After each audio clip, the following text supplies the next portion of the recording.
आप देख रहे हैं पंचायत दिशा न्यूज। पश्चिम उपवन मंडल छिंदवाड़ा के वन परिक्षेत्र परासिया में वर्षा जल के संरक्षण और मिट्टी के कटाव को रोकने के लिए छिंदवाड़ा जिले के पश्चिम वन मंडल परासिया रेंज में पर्वतमाला के जल संग्रहण क्षेत्र में दर्जनों से अधिक छोटे डैम बनाए गए हैं।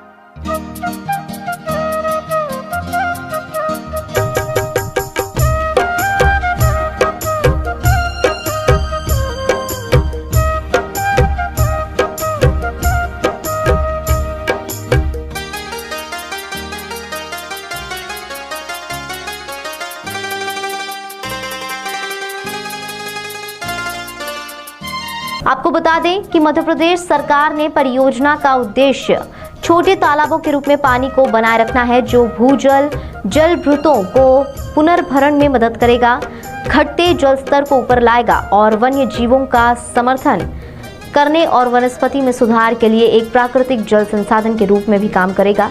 इन जंगलों को शहर का हरा फेफड़ा माना जाता है। मॉनसून के दौरान वर्षा का पानी जंगलों से निकलकर पास के तालाब एवं नदियों में चला जाता है और इसकी सतही अपवाह के कारण पोषक तत्वों से भरपूर मिट्टी नष्ट हो जाती है और तालाब में मिट्टी जमा हो जाती है। पश्चिम वन मंडल अधिकारी के अनुसार यह परियोजना पश्चिम वन मंडल के अनुसार परासिया रेंज में शुरू की जा चुकी है। परासिया वन परिक्षेत्र में दर्जनों चेक डैम पहले से ही बनाए गए हैं। इन बांधों से जितना संभव हो उतना पानी बनाए रखने में मदद मिलेगी, जो धीरे धीरे आसपास के क्षेत्र के जल स्तर को भी ऊपर उठाने में मदद करेगी। यह क्षेत्र में मिट्टी की गुणवत्ता और वनस्पति में भी सुधार करेगा। पश्चिम वन मंडल के परासिया रेंज पर स्थित है 10,800 हेक्टेयर क्षेत्र में फैला हुआ, जिसमें 24 गांव आते हैं। यह वन परिक्षेत्र परासिया पश्चिम वन मंडल का हिस्सा है। मध्य प्रदेश सरकार द्वारा पिछले साल बारिश के पानी को रोकने और संरक्षित वन क्षेत्रों में मिट्टी के कटाव के रोकने के लिए चेक डैम बनाने का निर्णय लिया गया था। ईश्वर सिंह जनराड़े ने बताया कि उनके डिवीजन के परासिया वन परिक्षेत्र के स्थानों पर जल ग्रहण क्षेत्रों की पहचान करके अब तक पश्चिम वन मंडल की रेंज में हमने लगभग कई स्थलों की पहचान की है, जहां लगभग 2 से 4 फीट ऊंचाई के चेक डैम बनाए गए हैं। साथ ही परासिया रेंज के मंधान क्षेत्र में कई चेक डैम बनाए गए हैं। इस बारे में कुछ नॉलेज नहीं था। जब सर लोग ने अब मुर्गी हमको दी है, उस मुर्गी से हमने आज तक हमारे यहाँ ऐसी मुर्गी कोई क्या है कि अंडे देती है, बच्चे बनाती है। बाकी ये मुर्गी अंडे देती है और इस अंडे से हमको इतना फायदा हुआ कि हमारे मुर्गी जो पैसे हमने जमा किए फॉरेस्ट विभाग में, वो पैसे हमारे सारे खड़े हो गए और बेनिफिट भी हुआ हमको और हमने खाए भी हैं अंडे और बेचे भी हम लोग ने। और अभी हमारे पास मुर्गी मौजूद है। ये ग्रेवियर से क्या फायदा आपको? ग्रेवियर से सर ये है कि अभी हमारे यहाँ पे नाले में हम कभी धान नहीं लगाते थे। ये ग्रेवियर बंदा, इससे पानी का रफ्तार रुका और मलमा ऊपर साइड भरा, जिससे हम अभी धान लगा रहे हैं। तो उससे हमारी जो जगह है वो मिट्टी रुखाव हो रही है उससे।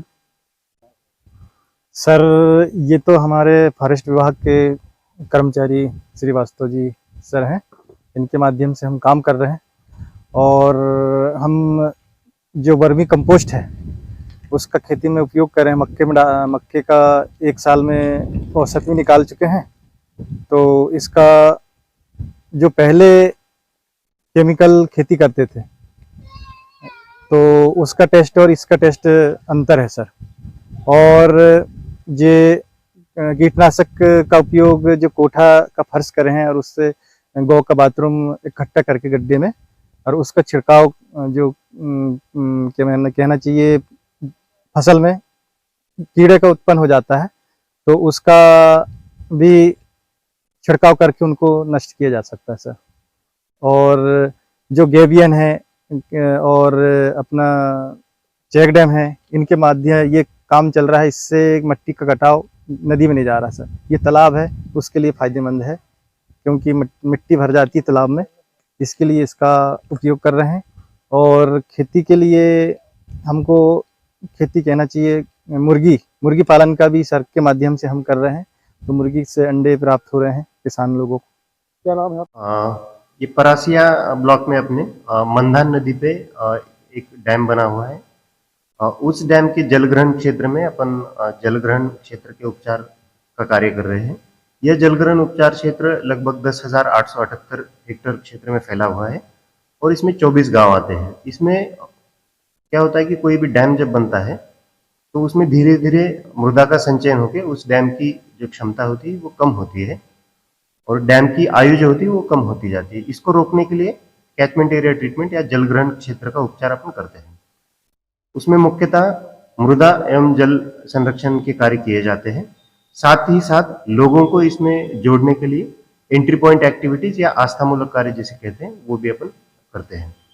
तो वर्तमान में मंधान जलग्रहण क्षेत्र में अपन लगभग अगले 4-5 साल और भी काम करेंगे। 1-2 साल से अपन काम कर रहे हैं और जो 2 साल से काम कर रहे हैं उसमें बहुत ही अच्छे सकारात्मक परिणाम सामने आ रहे हैं। इसमें अपन ने जैविक उपचार भी किए हैं, जिसमें कुछ प्लांटेशन हमने किए हैं, वो उसके बहुत अच्छे रिजल्ट आए हुए हैं।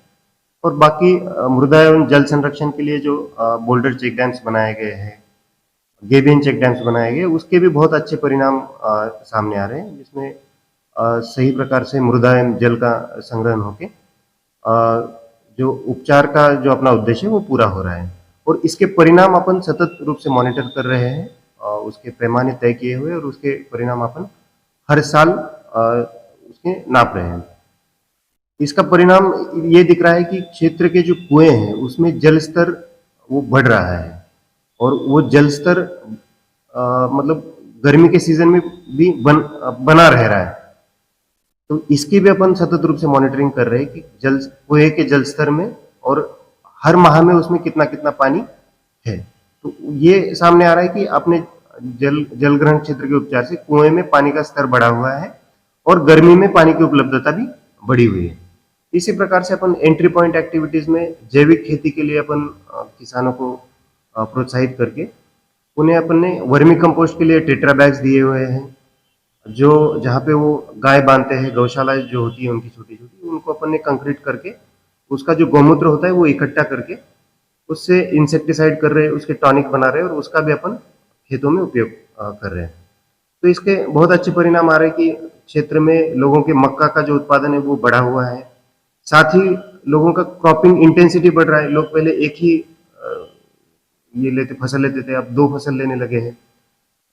फिर कुछ नकदी फसल की तरफ भी बढ़ रहे हैं। जैसे उस क्षेत्र में बताया जाता है कि आलू की फसल पहले बहुत कम होती थी, लेकिन धीरे धीरे अपने इस प्रयोग की वजह से लोग आलू की खेती की ओर भी बढ़ रहे हैं। और इन सब का परिणाम ये हो रहा है कि लोगों की आय बढ़ रही है और एक रूप से जो मध्य प्रदेश शासन की जो एक मंशा है आत्मनिर्भर मध्य प्रदेश की, उसमें इस योजना के माध्यम से अपन अपना योगदान दे रहे हैं। छिंदवाड़ा से